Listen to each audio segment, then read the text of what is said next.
That's and if you read most of the headlines, they're like, okay, they will start with Nigeria will be eliminated from the qualifying of 2017 AFCON Nations Cup today if they fail to beat Egypt. I mean, you look at that word, elimination, that's what you're facing right now. You're staring at the face. I mean, the second time in a row, you'll be going for a Nations Cup. And maybe the first time in 4 years. It just doesn't make sense State of emergency that I keep talking about. I mean, you won the Nations Cup in 2013, and this is 2016. You're struggling to qualify for the next one after failing to qualify for the next one. And you've used three coaches. You've used 3 coaches so far to qualify for a tournament.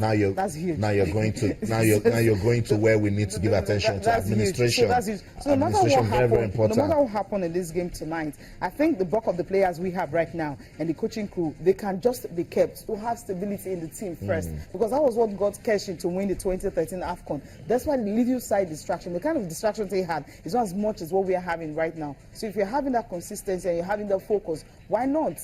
Let's go back to what Christian Chukwu said when he was, trying to tell us ways we can get better. He mentioned the Channels National Kids Cup. It means we need to go back to the schools, because in the 80s, when they were doing good, most of them came out of the school system, And he says, if we have local players, if we know we have a team here, even when they're going abroad, you don't need to worry because they started playing here together. You understand? So he's saying, get a local team, create a synergy, have a style.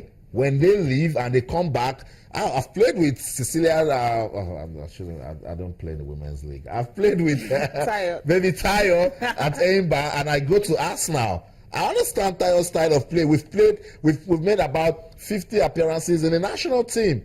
So you fit in anytime. That's what the Egyptians are doing. Most of them, they have their roots in their league. So when they even go abroad and they come back, they come to me, they're friends. When they already have a style of play. We know what CSF, we know CSF for one. That's why when he came, we're really happy.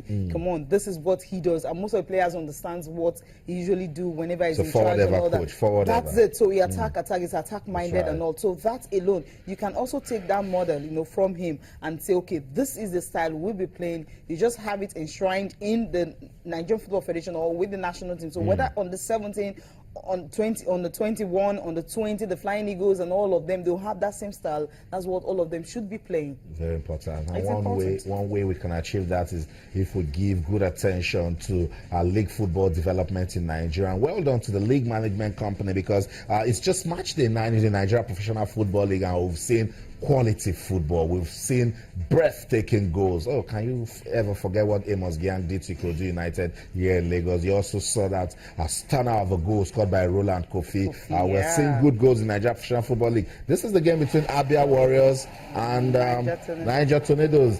It's still their man, Chisom Chikatara, that is coming to their rescue. Yeah, definitely. I mean, when they ask him, hey, how do you feel? He said, well, thank God, thank God, it's the grace of God and all that. I think I love his humility. No wonder the fans were actually celebrating when he came back from camp. They said, look, we've had these draws and all that, about 3 draws. Still unbeaten, but the draw is not good. They need to start winning, and of course, it just gave them that crucial goal, and that was enough for them to actually break the jinx of having not to, win a game for a while. Still unbeaten, as you said, and of course 8 games now they played, and of course the position in the table, they're not comfortable with it because they happen to be the only team that yet to lose a game this season.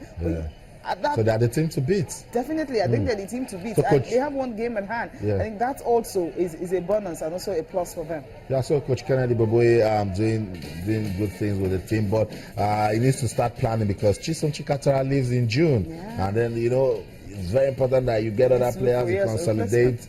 Because it won't be nice when it's not around the team, they are not scoring. You can't just build your attacking powers on only one player. That's really very, very dangerous. He's a dangerous player, we know that. But then when he leaves, what happens? Well, let's listen to him, of course, talking about the coach of Niger Tornadoes. He said they were not lucky in this game, but they played well, but luck was not on their side. That was how they lost the game. Of course, Bobo is happy that, well, finally they started winning again, and hopefully they can continue with this.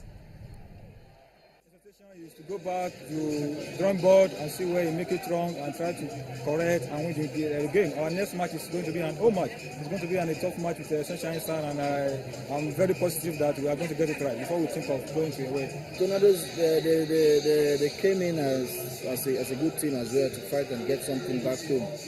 But we give thanks to God because the players Abia was played to instruction, and by the time we ended the game, we made up everything for ourselves. It was 7 minutes of the last fight we had, you understand, but we didn't want to play any draw anymore. And in the first half, we weren't playing well because we were in anxiety, like scoring goals. But since we came in, I talked to them and said, look, you guys are too much in anxiety. Let's calm down and play our game. Anything can happen. So we've gotten it now. I think the jinx has been broken. From there, we continue.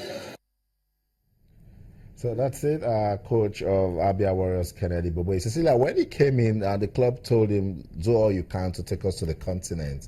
Yes, they're not at that level now, but Aichi Emeka will be pleased that his team, they're still unbeaten and they're showing promise. Yeah, they are, because it's not easy to go away from home and get a point. That's what they've been doing, and how many teams have been able to do that. So if you can always do that, definitely there's a prospect of you. I mean, if you're not finishing top 2, at least top 4, and one top 4, I mean, you get into the Confederation Cup or you get into the continent if you don't take first and second position. Because with what Rangers is doing this season, I think Rangers, Canopilas, they're the teams to beat. No matter what's happening at the bottom 4, looking at Enyimba, Nasarawa United, because of the continental distraction, according to them, to have a lot of games in hand and all that. So when they play that games, that's when you're going to know who will really be top in the league. But for now, I think what Abia Warriors is doing, Rangers is doing, Canopilas, what they are doing, MFM. then MFM also, that's on that team you really need to watch it for. But I think inexperience might come into play later in the season. But Canopilas, Rangers, with the way they started this season, no distraction at all. So the focus is on the league, but I think those two teams, you actually need to fear them. So for Niger Tornadoes, I won't pity Sunshine Stars. Niger Tornadoes coming here to Abia is, of course, losing, and they're going to welcome Sunshine Stars. So a lot of worries for them. That's why that win against 3SC, I think they actually need to start thinking of how they can get something out of that point. Wounded Niger Tornadoes. They're really wounded right now. The coach, you heard him speak, he wasn't really happy at all. So Sunshine Stars, you have to get ready. No fight anymore, just get ready and see how you can pick up a point when you get to that state this weekend. So that's it. That's the update coming from the Nigeria Professional Football League. We love our own football, and it's a call on you wherever you're in Nigeria. If you have some time, go support the Nigeria Professional Football League. Find out the team are playing close to you and go to the stadium. You see good football. Everything is fine. I tell you, security. You would love the use of your time when you watch Nigeria Professional Football League. I was at Onikon Stadium and I saw what Chinonso Okonkwo did. Scored a stunner, a fine goal against Ikorodu United. Teams are going away now. They are winning and nobody is fighting. Nobody is saying, hey, you're not living here because we didn't win. That's development right there. I want to tell the league management company to keep up the good work. Let's do more in making our league football better. Let's leave league football now. Let's go on a break. We'll take a breather, letting you see what went down in the first leg of the game between Nigeria and Egypt in Kaduna. It ended 1-1. Football fans don't like it, but they didn't cause trouble because that team showed promise. Today, second leg we played. Where will it go? We'll talk about it when we come back. Stay. Nigeria. Group G, and the complexion of the group could very well depend on the outcome of this encounter between the Super Eagles of Nigeria and the Pharaohs of Egypt, who has paid his dues over the years. He's from Argentina, and he has previously managed such big clubs as Mallorca, Valencia, Inter Milan, Real Betis, Palma, and Racing Santander. The center referee for the day, who is from Zambia, is ready and raring to go. And there we go. It's Nigeria with the kickoff. Efe Andrews, Obabona, Mikel,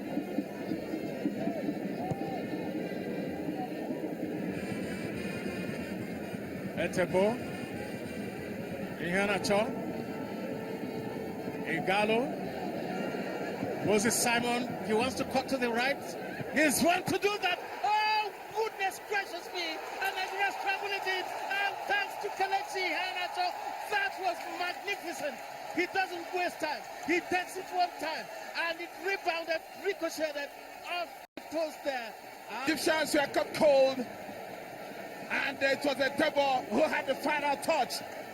On the hour mark, Moses Simon had everything to do with it. Sets up Ihanacho. His ball came off the upright, And the top one was the Africans are notorious for.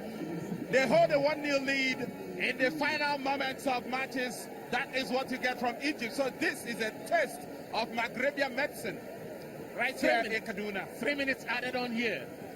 The full 90 minutes have been played. Nigeria, they need to hold on for just a while longer. And the flag stayed down. It is a goal for Egypt. They've got the equalizer. The Nigerian defense got flat-footed. They were waiting for the whistle to indicate offside. It was not forthcoming. The Egypts were going berserk with celebration. They are delirious.